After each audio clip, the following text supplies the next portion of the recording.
নমস্কার মহাশয়, আমাকে বলার সুযোগ দেওয়ার জন্য অনেক অনেক ধন্যবাদ। সকাল থেকে সংসদ ভবনে নারী শক্তি, নারীর ক্ষমতায়ন নিয়ে অনেক বড় বড় কথা বলা হচ্ছে।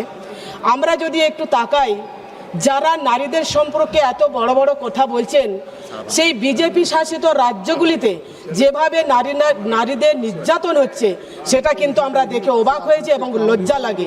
আমরা ভুলে যাইনি হাসরতের কথা, আমরা ভুলে যাইনি মণিপুরের কথা।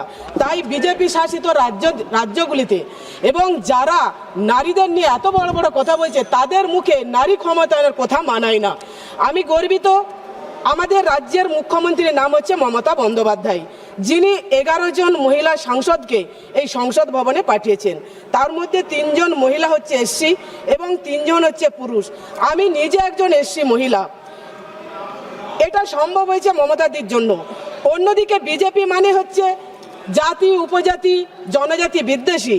বিজেপি মানে হচ্ছে নারী বিদ্বেষী। তার কারণ, কিছুক্ষণ আগে একজন সতীর্থ এখানে বলে গেলেন, মা লক্ষ্মীর কথা বললেন, মা দুর্গার কথা বললেন, মা সরস্বতীর কথা বললেন, মা কালীর কথা বললেন, কিন্তু জয় শ্রীরাম করে সর্বত্র আওয়াজ তুললেন, কিন্তু মা সীতার কথাটাই বলতে ভুলে গেলেন। এইটা সবথেকে বড় লজ্জাই সংসদ ভবনে। অবাক লাগছে। তাই বলবো, নারী শক্তির কথা ওনাদের মুখে মানায় না।